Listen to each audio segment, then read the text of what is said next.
ખબરોમાં બન્યા રહેવા માટે બેલ આઇકોન દબાવો અને એબીપી અસ્મિતાને સબસ્ક્રાઇબ કરો। સમાચાર નવસારીથી, જ્યાં લાંચિયા નાયબ મામલતદાર અને વચેટિયાનો પર્દાફાશ થયો। એસીબીની ટીમે નાયબ મામલતદાર વતી લાંચ લેનાર શખ્સની ધરપકડ કરી।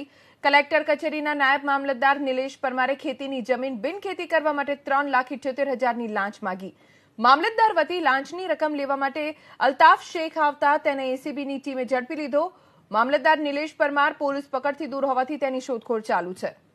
ગઈકાલે એક ફરિયાદીની ફરિયાદ આધારે એસીબી દ્વારા નવસારી જિલ્લા કલેક્ટર ઓફિસમાં ફરજ બજાવતા નિલેશ પરમાર તેમજ તેમના વચેટિયા અલ્તાફ શેખ નામના આ બે વ્યક્તિઓની વિરુદ્ધમાં 3,46,000 રૂપિયાની લાંચની રકમ માંગી અને સ્વીકારવા બાબતે ટ્રેપ કરવામાં આવેલી હતી અને જેમાં નિલેશ પરમાર ફરાર છે તેમજ તેનો વચેટિયો અલ્તાફ શેખ જેને અટક કરવામાં આવેલ છે।